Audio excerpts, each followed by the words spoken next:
Quand on parle de la Seconde Guerre mondiale et de la Réunion, on pense souvent à ce mois de novembre 1942. Entre le 27 et le 30 novembre, l'île a pris un virage historique avec l'arrivée à Saint-Denis du fameux contre-torpilleur, le Léopard. En quelques jours, les forces navales françaises libres chassent l'autorité vichiste de la Réunion, représentée alors par le gouverneur Pierre Aubert. Une libération dans la douleur et le sang.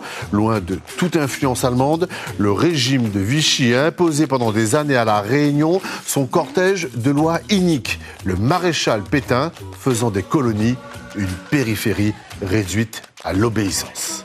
Bienvenue dans Archipel. Voici Vichy dans les colonies, un documentaire d'Audrey Morion et Mathieu Glissant. On oublie trop souvent une histoire majeure de la Seconde Guerre mondiale. L'histoire de deux France qui se disputent le second empire colonial au monde. Celle d'une guerre fratricide entre les camps gaullistes et pétainistes. C'est le récit de conscience qui s'éveille aux confins du globe, quand les valeurs de l'Occident vacillent. Des voix qui surgissent, comme celle de Suzanne Césaire et de son mari Aimé, s'inquiétant du monde depuis l'île de la Martinique. Où que nous regardons, l'ombre gagne.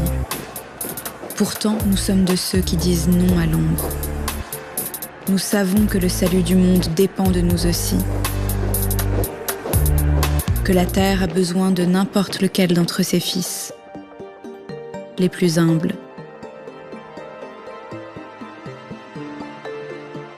C'est certainement depuis ces territoires les plus éloignés du conflit, loin de l'Europe, loin du nazisme, que les enjeux français de la guerre se dévoilent véritablement. Aux Antilles comme à la Réunion, à Madagascar comme en Indochine, les populations sont tiraillées entre les questions de loyauté et de dignité. Alors que la révolution nationale voulue par le maréchal Pétain s'installe, ils sont pris dans une guerre de propagande d'un nouveau genre.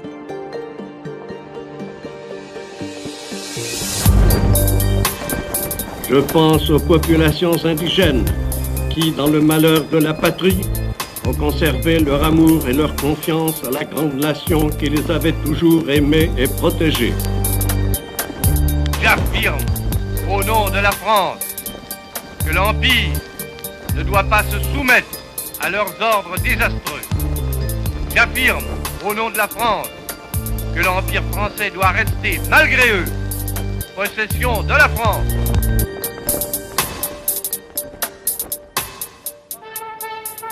Bien avant les enjeux de la guerre, on ne pense pas à l'Empire dans l'Hexagone. Les territoires éloignés concernent surtout les quelques milliers de citoyens partis s'inventer une nouvelle vie, comme ici en Indochine. Et vous, qu'est-ce que vous buvez? Moi, j'aime bien du soda là-dedans, mais avec cette chaleur. En pleine crise des années 30, l'Empire colonial est placé au cœur de la propagande officielle. L'idée d'une plus grande France entretient l'illusion de ressources intarissables destinées à la mère patrie. Les expositions coloniales et salons de la France d'outre-mer nourrissent cette image d'un empire opulent et généreux. L'imaginaire colonial s'ancre toujours plus dans les esprits des métropolitains, persuadés de faire œuvre de civilisation dans des pays primitifs. Plus vaste que l'Europe tout entière, la France et son empire d'aujourd'hui comptent plus de 110 millions d'habitants. Ces possessions nous ont créé des devoirs, car il n'est pas de conception impériale française sans que soit respecté le principe de l'accès des indigènes au bien-être et à l'éducation. Alors qu'une poignée de jeunes des colonies ont l'occasion de venir faire leurs études en Hexagone, un certain malaise se fait sentir. Nombre d'entre eux se posent la question de leur place dans cette France, qui se prétend civilisatrice. Le poète Léon Gontran Damas, jeune étudiant venu à Paris depuis sa Guyane natale, exprime ses doutes. J'ai l'impression d'être ridicule, dans leurs souliers, dans leurs smoking, dans leurs plastrons, dans leurs faux cols, dans leurs monocles, dans leurs melons. J'ai l'impression d'être ridicule, parmi eux complices, parmi eux souteneurs, parmi eux égorgeurs, les mains effroyablement rouges du sang de leur civilisation.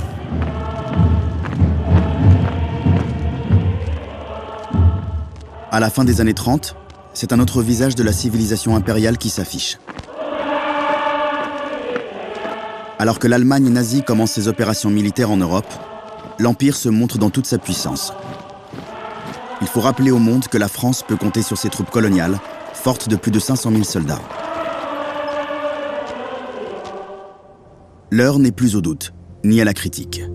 Les écrits de Léon Gontran Damas et d'autres intellectuels des colonies ne suffisent bien sûr pas à ralentir l'enrôlement des colonisés. Même si l'Empire prend avantage de son réservoir d'hommes, même si beaucoup de ces hommes n'ont pas le choix que de s'engager, en septembre 1939, le combat est là, contre les nazis. Le choix est évident, pour le moment.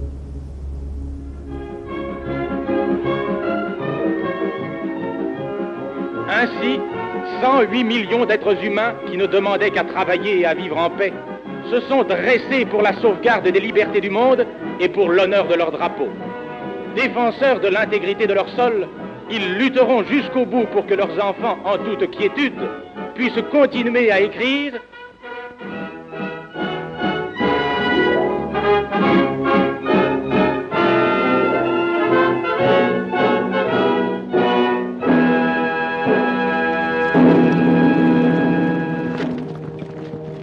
En quelques mois, c'est la débâcle.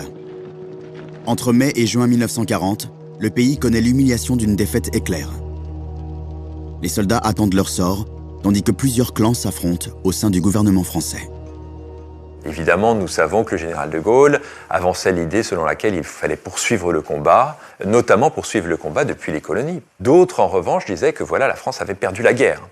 Donc, beaucoup, dans l'état-major, mais aussi dans le public en général, estimaient qu'il fallait traiter avec les vainqueurs. Je m'adresse aujourd'hui à vous, Français de la métropole et Français d'outre-mer. L'armistice est conclu. Le combat a pris fin. Je n'ai pas été moins soucieux de nos colonies que de la métropole.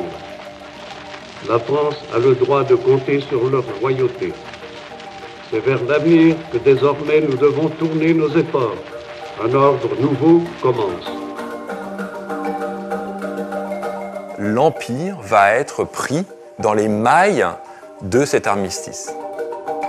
Il fallait impérativement que la France de Vichy maintienne son empire colonial, puisque pour les Allemands, la collaboration reposait sur plusieurs socles, l'un d'entre eux étant que les colonies françaises restent à l'abri des ambitions anglo-américaines. Et donc tant que le maréchal Pétain pouvait dire à ses interlocuteurs allemands que voilà, les Américains n'étaient pas dans les colonies françaises, eh bien ça, évidemment, ça jouait le jeu de Berlin. Le crime de l'armistice, c'est d'avoir capitulé comme si la France n'avait pas l'Empire. Le crime de l'armistice, c'est d'avoir méconnu les forces immenses et intactes que nous gardions dans l'Empire. Un affrontement franco-français pour le contrôle de l'empire colonial commence. Une guerre où les colonies doivent choisir leur camp. Il est temps pour les gouverneurs de déclarer leur fidélité au nouveau régime installé à Vichy ou d'entrer en rébellion aux côtés du général de Gaulle et de la France libre. À des milliers de kilomètres des combats européens, les îles du Pacifique présentent un intérêt stratégique majeur face aux avancées japonaises dans la région. Dès juillet 1940, ces territoires éloignés se montrent particulièrement sensibles à la cause gaulliste. Aux Nouvelles-Hébrides, le gouverneur Henri Soto s'oppose aux directives de Vichy. Dans nos cœurs meurtris, notre sang de Français bouillonne et crie vengeance, Calédonie en avant. À la faveur d'une révolte populaire, il obtient ensuite la démission de Pélissier, gouverneur pro-vichiste de Nouvelle-Calédonie. L'archipel s'engage aux côtés des alliés franco-britanniques. En Polynésie française, un grand référendum est organisé. La cause de la résistance l'emporte avec une écrasante majorité. Dans les mois suivants, le bloc de l'Afrique équatoriale française passe à son tour du côté de la Croix-de-Lorraine. Mais les départements d'Algérie, les protectorats du Maroc et de la Tunisie et les colonies de l'Afrique occidentale française, d'Indochine, du Moyen-Orient, des Caraïbes et de Madagascar restent acquises à Pétain. C'est paradoxalement dans les territoires les plus éloignés du conflit que le projet de société de Vichy se révèle au grand jour.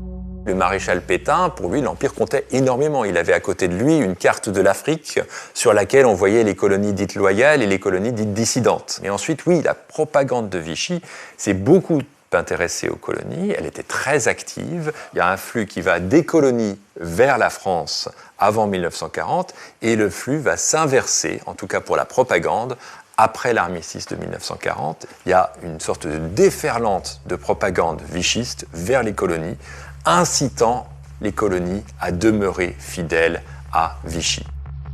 Envers et contre tous, la voix de la France restera entendue de nos compatriotes d'au-delà des mers. Les ondes iront porter le message de la patrie aux quatre coins du monde, à Madagascar comme en Syrie, en Nouvelle-Calédonie comme à la Martinique, en Indochine comme en Afrique.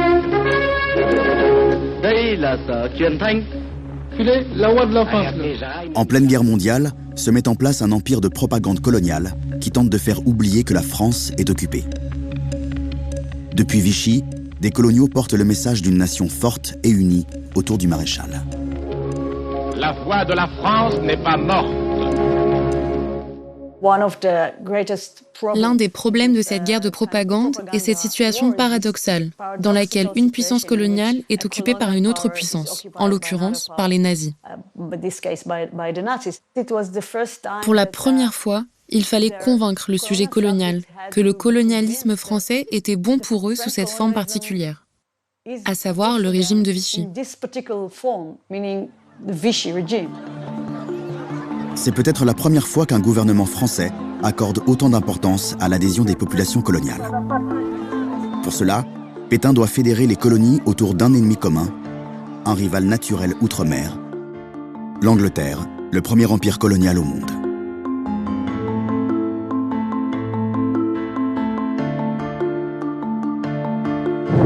Deux événements majeurs vont servir la cause du régime. L'attaque meurtrière de Mers el-Kébir en Algérie par les forces britanniques qui veulent éviter que la marine française tombe aux mains de l'ennemi. Et la bataille de Dakar en septembre 1940 où les alliés franco-britanniques cherchent à prendre pied dans les colonies vichistes.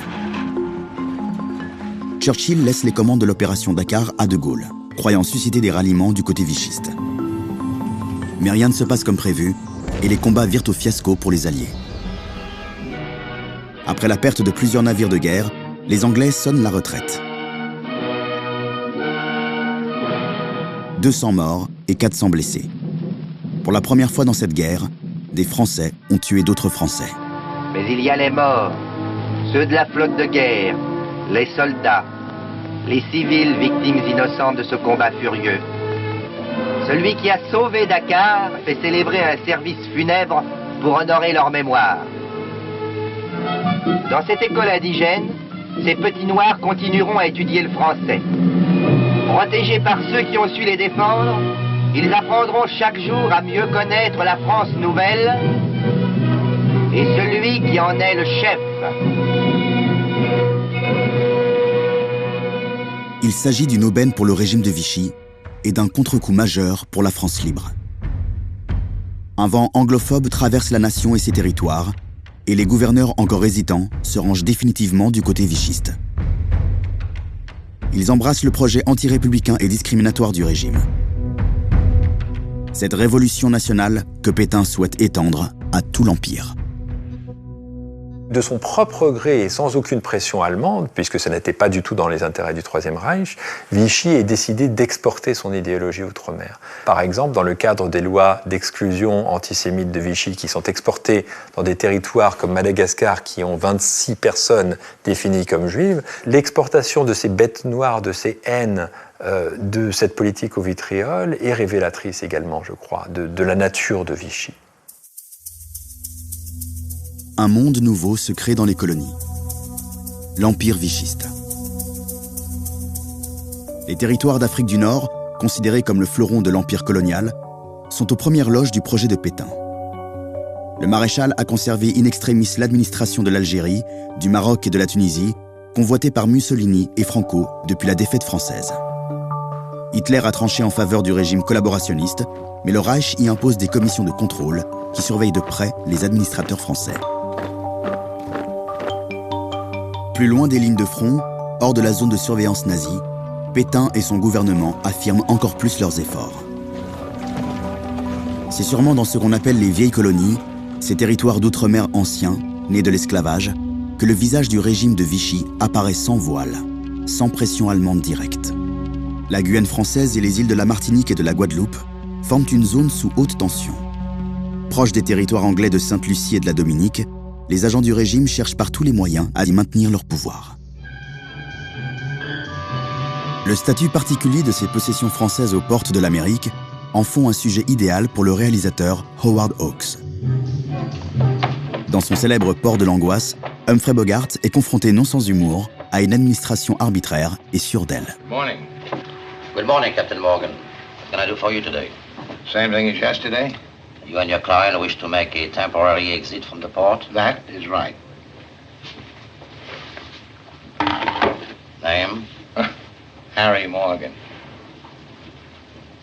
Nationality? Eskimo. What? American. Name of ship? Queen Conch, Key West, Florida. We're going fishing, same as we've been doing every day for over 2 weeks. We'll be back tonight, and I don't think we'll go more than 30 miles offshore. 5 francs, please. One more thing. You will go nowhere near the vicinity of territorial waters, Sainte-Lucie or la Dominique. That a new order? Yes, the decree was issued last night by His Excellency Admiral Robert, Gouverneur Général of the French West Indies. Oh, good for him. Ces étonnants spécimens de policiers sont menés par un homme, l'amiral Robert. Un militaire sorti de sa retraite pour régir les Antilles. Un chef autoritaire et conservateur, devenu l'instrument idéal du nouveau régime réactionnaire. Robert écope d'une mission compliquée. Conserver la souveraineté française aux Antilles, dans une région contrôlée et convoitée par les navires américains et anglais. La Martinique abrite 300 tonnes d'or de la Banque de France, sauvée au début de la guerre, faisant potentiellement de l'île une cible majeure pour les Alliés. Tandis que l'amiral fait preuve de mesure dans ses relations avec les États-Unis, l'homme du régime ne manque pas de zèle dans sa gestion intérieure.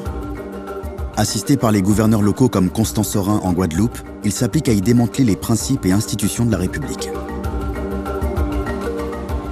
Avant 1940, les Antillais jouissent des mêmes droits que les métropolitains. De ce point de vue, les vieilles colonies sont radicalement différentes des nouvelles colonies. Donc, pour moi, c'est vraiment la grande différence en 1940. Les vieilles colonies vont perdre beaucoup de leurs acquis.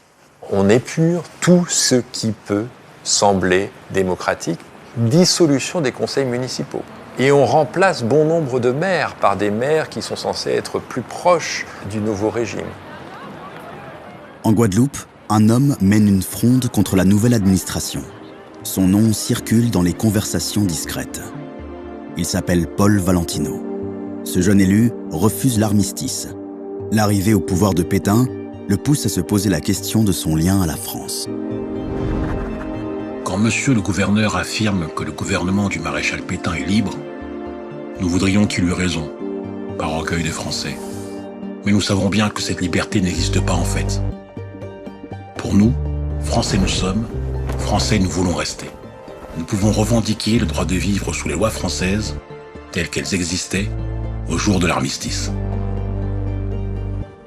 Valentino, c'est quelqu'un qui est particulièrement populaire en Grande Terre, qui est souvent à la tête d'organisations syndicales lors de conflits, qui n'hésite pas à faire le coup de main, à libérer des syndicalistes prisonniers par la force. Donc qui est quelqu'un qui est de toute façon détesté par l'administration. Très vite, il est évincé. On l'envoie d'abord au Fort Napoléon aux Saintes, puis au bagne de Guyane. En exilant les leaders contestataires, le régime ouvre la voie du changement dans les colonies. Contre toute idée de progrès républicain, Vichy cherche à faire une révolution vers le passé, vers un ordre colonial ancien. Il y a là véritablement, et ça c'est une mesure discriminatoire qui est quand même particulière par rapport à la métropole, c'est qu'on va volontairement solliciter les béquets, blancs pays, etc. Et pour eux, ce régime de Vichy va être une aubaine parce qu'ils ont depuis des décennies été contre l'élite noire et de couleur qui était au pouvoir. Et ce régime de Vichy leur donne l'opportunité, enfin, de prendre leur revanche et d'assumer des rôles politiques dans les colonies. Vous êtes un béquet. Qu'est-ce qu'un béquet? C'est ce qu'il y a de mieux. Les béquets, sont les descendants des Blancs européens qui se sont reproduits en race pure dans les colonies. Quelles sont les relations des béquets avec les gens de couleur? Excellentes. Excellentes. J'ai de très bons amis mulâtres. Et nègres aussi. C'est facile à mener des ouvriers noirs? Oui. Le noir, c'est comme un enfant. Il faut être juste. On en obtient ce qu'on veut. Ce qui est vrai, c'est que dans le monde des béquets de la Martinique, des blancs pays de la Guadeloupe, on a plutôt de la sympathie pour un régime qui veut remettre finalement les gens au travail et qui estime que la place du travailleur, eh bien, c'est dans une pièce de canne. Par exemple, on a un discours du gouverneur Serin, écrit en créole, qui parle de « Zot qui a travaillé terre, vous qui travaillez la terre ». C'est vrai qu'on aime le Guadeloupéen dans l'administration Serin quand il est paysan et qu'il travaille la terre, certainement pas quand il est avocat et qu'il se présente au municipal ou aux élections au Conseil général. Il faut brider les désirs, les aspirations. La censure œuvre jour et nuit. En 2 mois, les renseignements décortiquent 15 767 courriers personnels. Mais des intellectuels engagés comme Suzanne et Aimé Césaire parviennent à contourner les interdits, camouflant leurs idées de révolte dans les textes de leur revue Tropique. Quant à nous, nous sentons que notre troublante époque va faire éclater ici un fruit mûr. Nous sentons sur cette terre tranquille, ensoleillée, l'inéluctable pression du destin qui ensanglante le monde entier pour lui donner demain son visage nouveau. Il y a une invisible végétation de désir. Les fruits impatients de la Révolution en jailliront, inévitablement.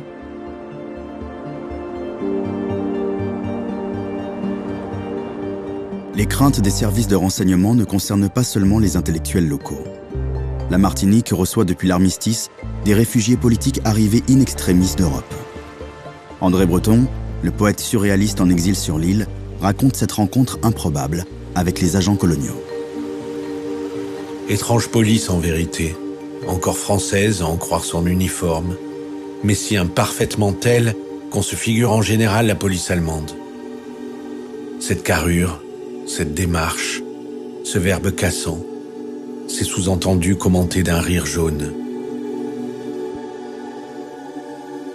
Il faut limiter les relations entre ces réfugiés et la population locale. Les indésirables, juifs et antifascistes, sont parqués dans des camps d'internement, mais sont libres de leurs mouvements quelques heures chaque jour. Lors d'une permission, Breton croise par hasard une amie des Césaire dans une librairie. C'est par elle qu'ils se rencontrent.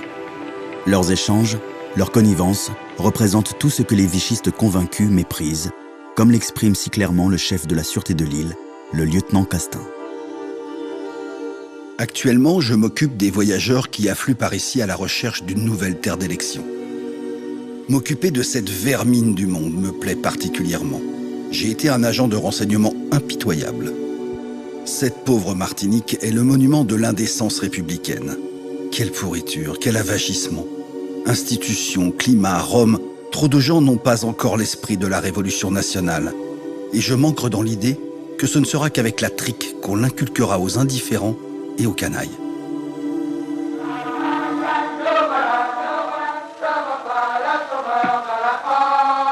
En 1941, l'adhésion à l'idéologie maréchaliste est au plus haut. Les ultra-collaborationnistes veulent pousser la collaboration plus loin pour assurer à la France sa place dans l'Europe nouvelle.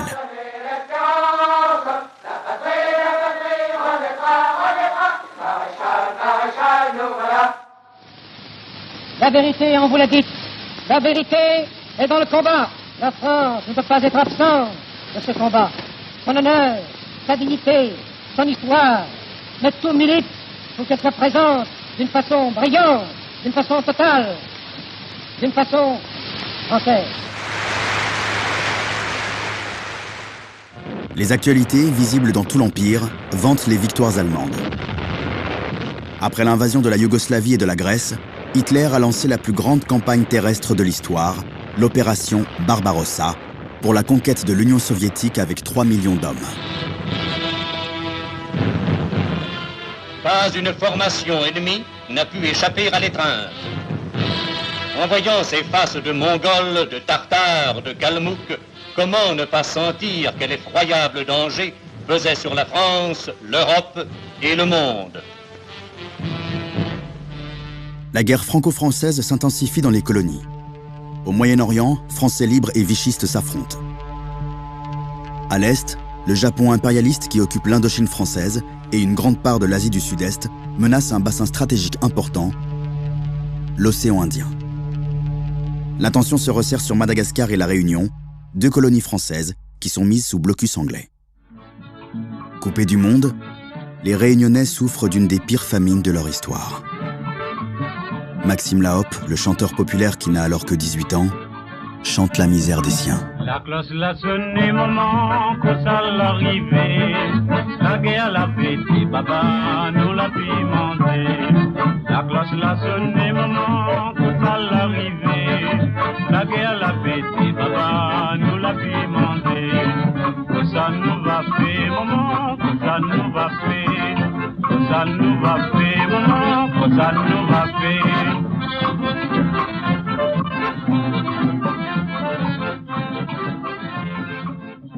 Le problème numéro 1 pour l'essentiel des Réunionnais, c'est la survie. On a des témoignages, par exemple, dans cette période qui nous disent que certains travailleurs dans les champs venaient nus parce qu'on n'avait qu'un seul pantalon et que ce pantalon-là, comme il n'y avait plus de tissu, il fallait en prendre soin.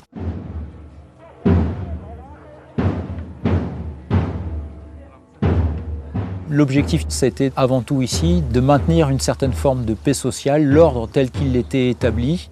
Et que fait le gouverneur Aubert? Il décide de rester finalement dans une certaine continuité.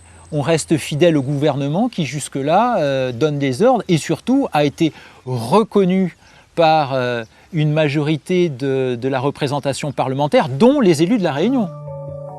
Mais le gouverneur reste sur ses gardes. L'île de la Réunion contient les germes de la contestation. Depuis des décennies, ce territoire isolé est choisi par la France comme terre d'exil pour les opposants politiques des colonies.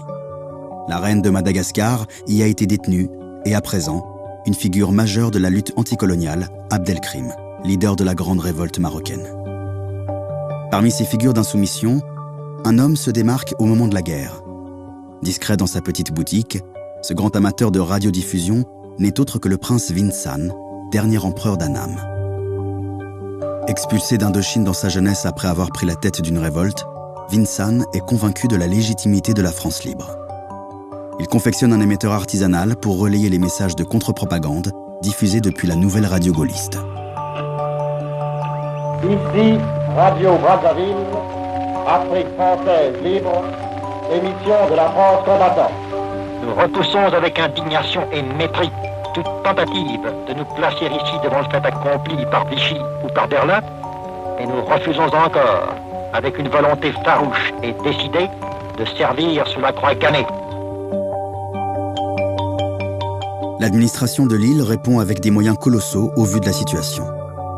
L'empire de la propagande vichiste s'étend jusqu'aux confins de l'océan Indien.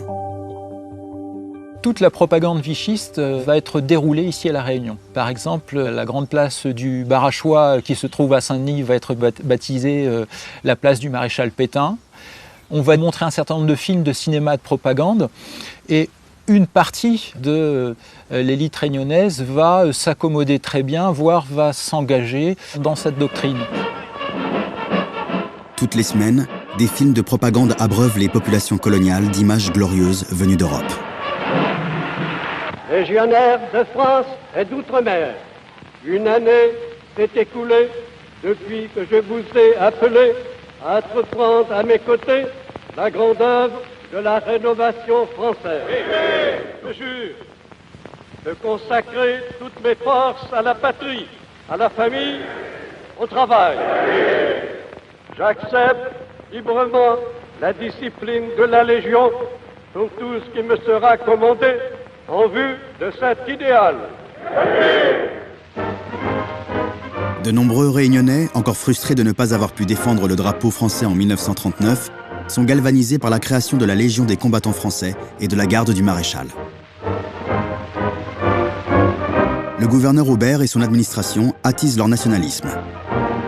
Les racines nobles des grandes familles la pureté de la race française aux colonies. C'est par là que la France doit se redresser. Vincent Boyer de la Giraudet, notable de Lille, rêve de cette gloire coloniale. Toutes les familles de Bourbon descendent d'ancêtres venus de tous les coins de la terre de France. Ils y ont apporté avec eux les caractères distinctifs de notre race. Mais ce qu'ils ont conservé par-dessus tout, c'est leur âme française, que l'éloignement n'a jamais séparé de la grande patrie. Leurs fils et petits-fils ont maintenu intact le culte sacré du travail, de la famille, celui de la patrie, et ils ont gardé entière la confiance dans l'avenir et la destinée de la France immortelle. Ainsi, l'œuvre des pionniers restant impérissable, notre île de la Réunion est en pays lointain une belle, glorieuse et immortelle contrée de France. Ce qui est clair, c'est que Vichy joue beaucoup la carte du colon comme surhomme, comme aventurier, comme guerrier aussi, comme conquérant. Et on associe ça à la défaite de 1870 pour dire, voilà, la France était au plus bas en 1870, comment s'est-elle redressée ? Elle s'est redressée à travers des conquêtes coloniales, en Afrique de l'Ouest, dans l'océan Indien, en Asie du Sud-Est, etc. Donc la formule de relèvement est là aussi, me semble-t-il, et ça c'est quelque chose d'important.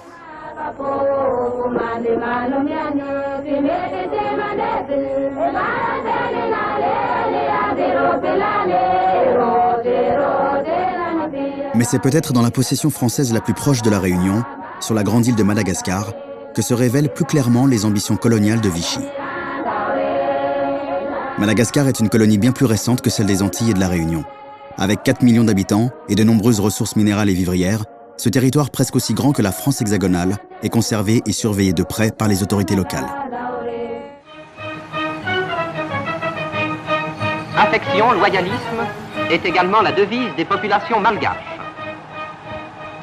Une tournée du gouverneur est un événement dans la vie de la colonie. Peu de souverains reçoivent dans leur pays un accueil aussi chaleureux. Le loyalisme indigène n'est pas un vain mot. L'administration vichiste souhaite assurer la loyauté malgache à travers de nouveaux principes. Il n'est plus question ici de la mission civilisatrice républicaine. Dans cette jeune colonie où le travail forcé est la norme, il s'agit d'inculquer aux indigènes les valeurs nouvelles.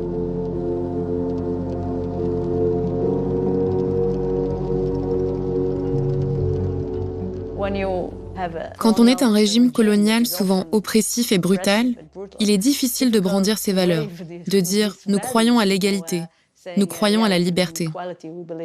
Mais pour le régime de Vichy, c'était en fait beaucoup plus simple, parce que travail, famille, patrie sont des valeurs qui sont bien plus faciles à mettre en œuvre. Le travail est excellent. Le travail est fantastique pour la puissance coloniale. C'est ce qu'ils ont toujours voulu. Et la famille est une valeur qui peut être partagée par les sociétés traditionnelles.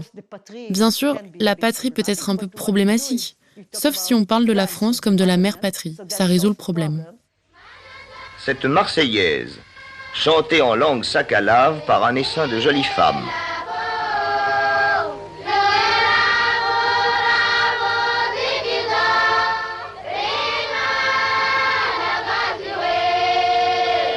Déjà à Madagascar, avant Vichy, le petit administrateur moyen disposait de moyens répressifs très forts. Et il pouvait avoir recours, par exemple, au travail forcé, aux corvées, au code de l'indigénat. Le code de l'indigénat permettait d'emprisonner à sa guise, donnait des pouvoirs presque illimités aux autorités coloniales locales, qui devenaient des véritables rois de la brousse.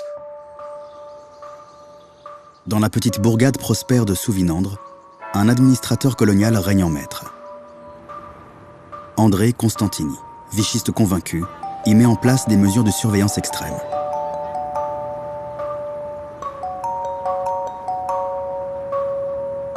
Tout ce qui peut de près ou de loin rappeler la République est traqué, censuré. Et en premier lieu, Constantini souhaite se débarrasser des Malgaches qui ont cru aux promesses de cette République dévoyée, qui ont rêvé un statut social en dehors de ce que l'administrateur nomme leur coquille indigène. Aimant le luxe, s'habillant à l'européenne, portant cravate et faux col, grillant volontiers des cigarettes. Ils ont pour guide l'oisiveté, mère de tous les vices. Le rôle de l'administration est de les empêcher de faire des dupes et de les remettre sur la bonne voie. Lui, s'il y a une chose dont il a horreur, c'est ce qu'il appelle le malgache évolué. C'est-à-dire un malgache qui, entre guillemets, ne sache pas sa place et se prenne pour un Européen.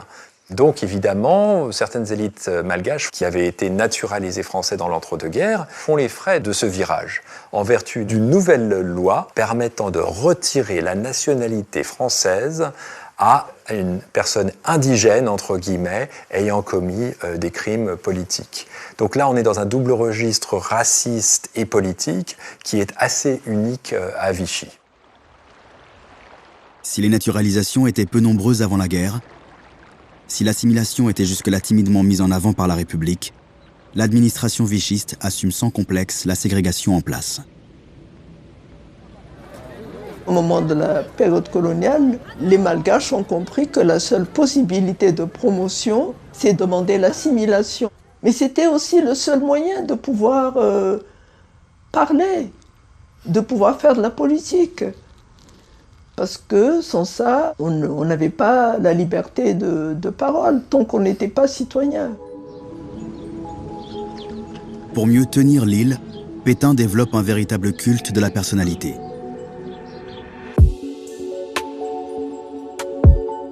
Loin des idéaux républicains détestés, il se présente comme protecteur du peuple et se donne le titre ancien de Réamanjin. Figure ancestrale pour les Malgaches, celle de père et de mère à la fois. Un rôle symbolique que contredit quotidiennement le contexte d'exploitation totale.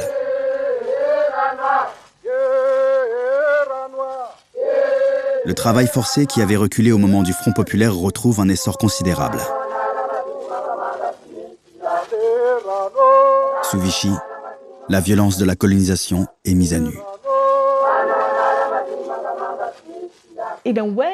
D'une certaine manière, tous les masques sont tombés, tous les faux-semblants ont disparu et le colonialisme est apparu exactement pour ce qu'il était.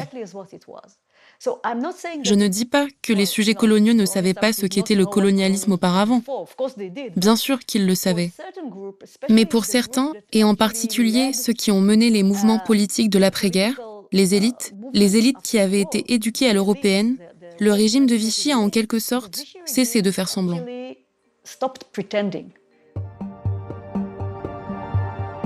L'écrivain et indépendantiste Jacques Rabemananjara se souvient de cette période comme un point de bascule. Pendant l'occupation allemande, au moment de l'effondrement de ce que nous considérons comme les valeurs occidentales, nous nous sommes posé la question que voici, où est actuellement notre position dans le monde? Alors, il fallait donc affirmer ce que nous sommes, et ce que l'Europe en réalité a ignoré. Affirmer ce que l'on est lorsqu'on nous interdit tout espoir, tout avenir. Lorsque l'autorité coloniale ne peut définitivement plus représenter le bien. La politique de Vichy renforce l'esprit indépendantiste malgache. Les agents des renseignements multiplient des rapports d'incidents en ville. Un peu partout, des propos chuchotés qui inquiètent le régime. Une femme affirme dans une boutique. Le maréchal Pétain aura beau employer tous les moyens, il ne pourra pas assurer le relèvement de la France et de l'Empire français. Je suis dorénavant francophobe. Un homme se dresse devant des amis dans un café. L'heure de la révolution a sonné. Que nos frères malgaches s'instruisent et s'entraident pour retrouver l'indépendance. Même muselé, le mécontentement gronde à Madagascar. Le Parti national malgache, appelé le Panama, est discrètement créé en 1941. Les manifestations de sentiments anti-vichistes se multiplient alors que la guerre entre dans une nouvelle phase. Décembre 1941. L'attaque surprise des Japonais à Pearl Harbor contre la flotte américaine est un point de bascule majeur dans la guerre. Elle précipite les États-Unis aux côtés des Alliés. Le président Roosevelt entame la guerre du Pacifique. Des dizaines de milliers de soldats américains sont envoyés sur les territoires de la France libre, en Nouvelle-Calédonie et en Polynésie française. Nouméa devient le quartier général américain pour le Pacifique Sud. La pression militaire change de camp. Les Britanniques lancent en mai 1942 un débarquement amphibie sur Madagascar. La grande île tombe progressivement malgré la résistance des troupes du gouverneur. Les Malgaches accueillent avec enthousiasme les Anglais pensant échapper au joug colonial de cette mauvaise France.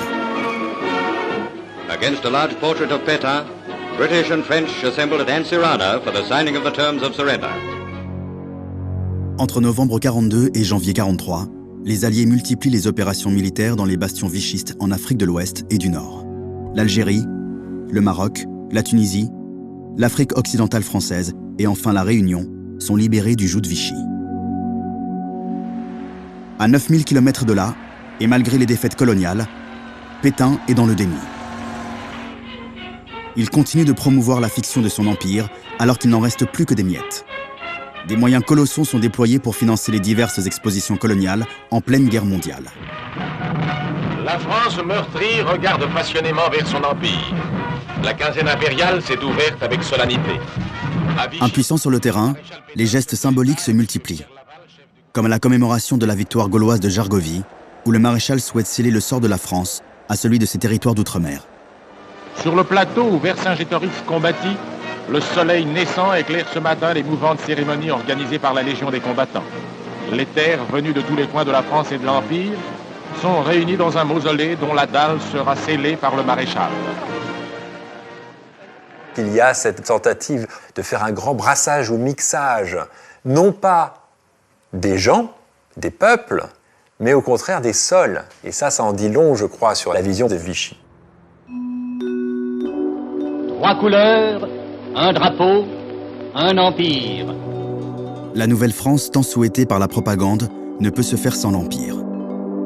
Mais un des derniers bastions commence à vaciller, celui des Antilles. De l'extérieur, les choses semblent relativement calmes. Mais derrière les sourires, la population étouffe.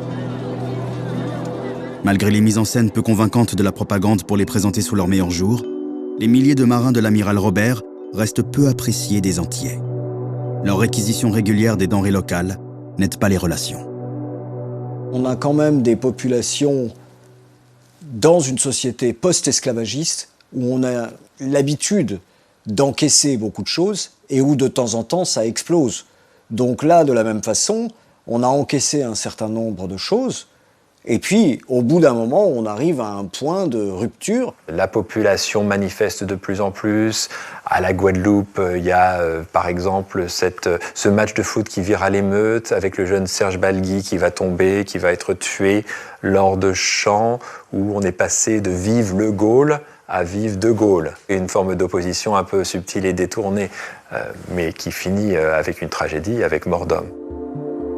Depuis 1942, la mission de l'amiral Robert se complique. Les départs clandestins pour rejoindre les Britanniques et la France libre augmentent de façon exponentielle. Des jeunes Antillais de toutes les couches de la société décident de partir. On les appelle les dissidents. Chaque nuit, des pêcheurs improvisés passeurs emmènent des jeunes hommes et femmes à bord de petites embarcations précaires, à travers la houle dangereuse des canaux caribéens.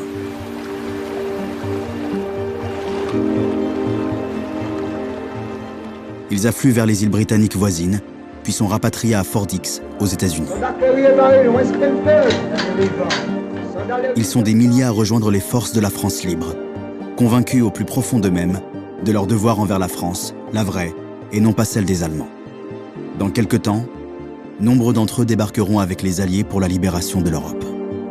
Partir en dissidence, ce n'est pas qu'un acte militaire, c'est un acte politique, c'est un acte existentiel. Et j'ajouterais, je soulignerais ce point, que rapporté à la taille de la population, le pourcentage d'Antillais et d'Antillaises qui rejoignent les forces du général de Gaulle sont autrement plus importants que le pourcentage des métropolitains qui font ce même geste.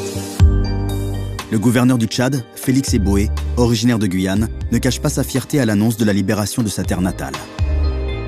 Peuple de Guyane, par votre geste du 17 mars 1943, vous avez signifié que la cause de la France était aussi votre affaire et que vous aussi, vous surtout, comme fils aîné de l'Empire, aviez pour devoir d'apporter votre effort à celui que d'autres Français, à côté de nos fidèles alliés, prodiguent pour une libération que nous espérons proche, pour la sauvegarde et le maintien de liberté du monde. Vive de Gaulle! Vive la Guyane française, vive la France! Il ne reste plus qu'à délivrer la Martinique et la Guadeloupe. À partir de juin 1943, les contestataires défilent par milliers. La marine menace ses mouvements de répression sanglante. Mais le camp militaire de Balata se révolte avec le peuple contre l'amiral Robert. Le commandant Tourtet, chef du camp, souhaite à tout prix protéger les manifestants. Ces raisons me décident à prendre la grave décision de rompre avec 26 ans de discipline et à prendre la direction du mouvement afin de le conduire dans l'ordre, la dignité et sans effusion de sang. Les canons des croiseurs visent Fort-de-France et les révoltés rassemblés. Certains officiers de la marine font pression auprès de l'amiral pour que l'ordre de tirer soit donné. Mais Robert décide au dernier moment de capituler, évitant un affrontement sanglant. Il accepte l'état des choses. Après la Guyane, quelques mois plus tôt, la Martinique et la Guadeloupe sont devenues à leur tour des territoires de la France libre. Comme une peau de chagrin, l'empire de Pétain s'est réduit au dernier de ses territoires fidèles. Celui que le maréchal considère comme la perle de l'Empire. L'Indochine française est en soi une mosaïque de peuples et de cultures anciennes. Elle se compose des territoires du Tonkin, du Laos, de l'Annam, du Cambodge et de la Cochinchine, les actuels Vietnam, Cambodge et Laos. Tous les regards se tournent sur cette dernière possession qui permet à Pétain de maintenir l'illusion de sa puissance impériale. Mais l'Indochine est en fait depuis plusieurs années occupée par le Japon. Comme Pétain avec les Allemands, le gouverneur Decoux collabore pour maintenir à tout prix la fiction de son autorité sur la colonie. Entre Hanoï et Tokyo, les liens se resserrent. On peut maintenant affirmer que la souveraineté française n'a nullement été entamée et que l'Indochine demeure toujours pour nous une terre de France.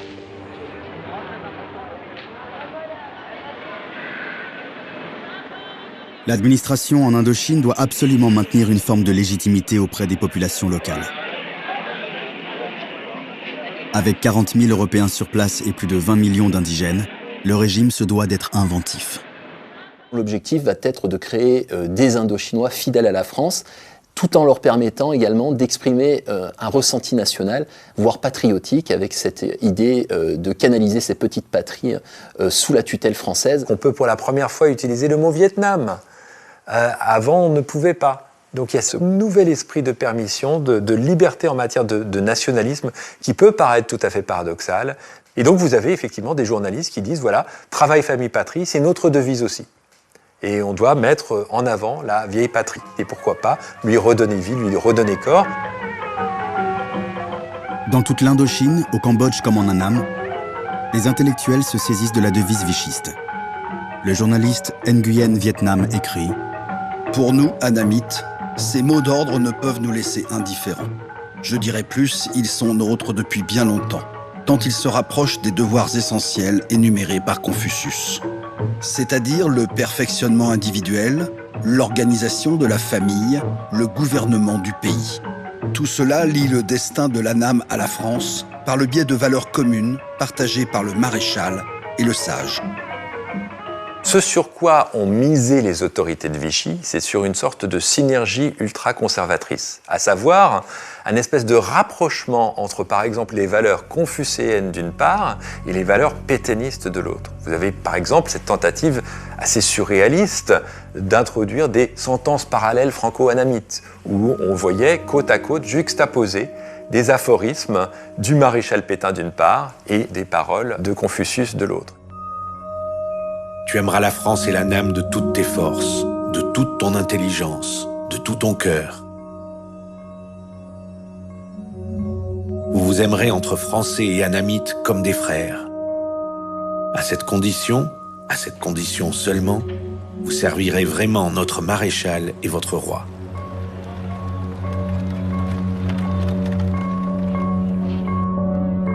L'administration vichiste fait un pari fou. Associer à Jeanne d'Arc les figures légendaires des sœurs Chong. Héroïnes de l'histoire nationale vietnamienne qui avaient bouté les envahisseurs chinois hors de leur pays, comme la Pucelle avait combattu les Anglais sur le sol français.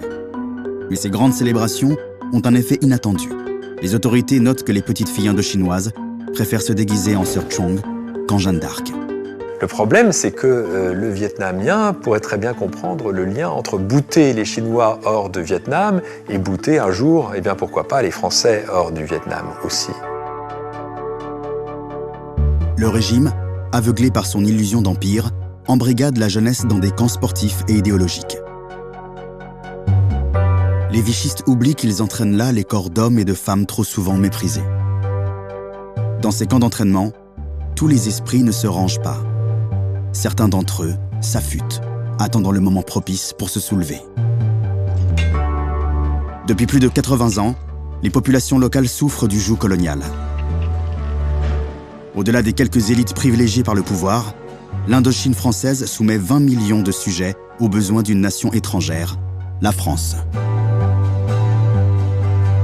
Voilà ce que Ho Chi Minh, futur leader de la révolution vietnamienne, condamne. Depuis que les Français ont été battus par les Allemands, leurs forces se sont désagrégées. Mais envers notre peuple, ils continuent leurs abominables procédés de pillage. Ils sucent notre sang et appliquent encore ouvertement une politique de massacre et de terreur.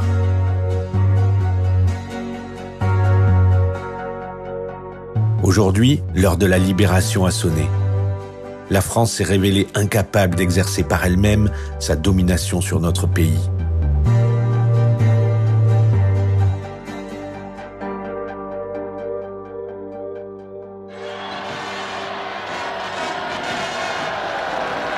« 1945. La guerre est finie, les soldats coloniaux sont démobilisés. Ils chantent maintenant, heureux d'avoir contribué de toute leur force à sauver notre pays.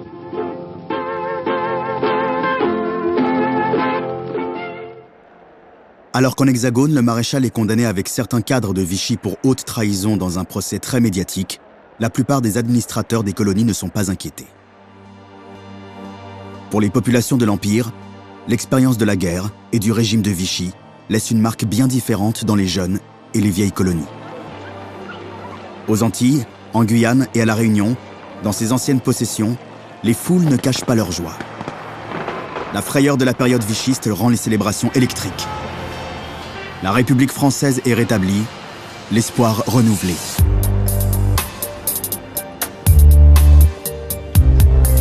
On veut en finir avec l'ambiguïté du statut colonial.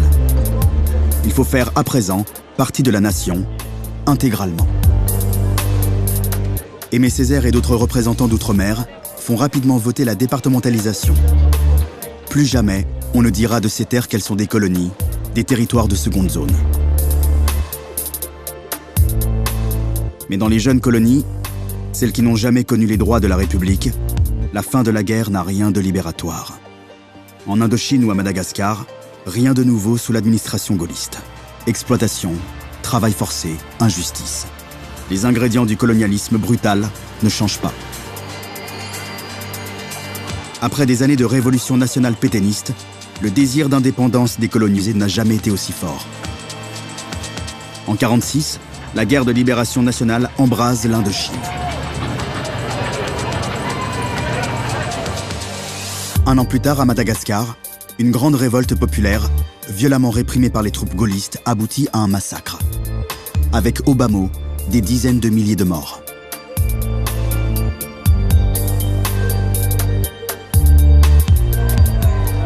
Partout dans l'Empire, on sait que le combat ne fait que commencer. Le régime de Vichy n'était pas là-bas une mauvaise France. Simplement la révélation de la France coloniale. Ce qui a changé sous Vichy, c'est que la discrimination est devenue plus visible. L'un des meilleurs exemples en est une plage de Dakar. Le régime colonial a mis un panneau sur cette plage, disant que c'était la plage des Blancs et qu'il était interdit aux Noirs d'aller sur cette plage. Je pense que, d'une certaine manière, mettre un panneau est important, car quand il n'y a pas de panneau, vous pouvez l'ignorer, vous pouvez l'oublier, vous pouvez vous persuader que vous n'y allez pas car vous n'en avez pas envie, et non parce qu'on vous l'interdit. Mais quand vous voyez ce panneau, vous comprenez tout d'un coup que vous n'êtes pas égaux, et que vous ne pouvez pas être égaux. Après la guerre, après Vichy, et malgré l'acharnement colonial de la France, l'Empire n'échappera pas à cette nouvelle alternative. L'égalité ou la décolonisation.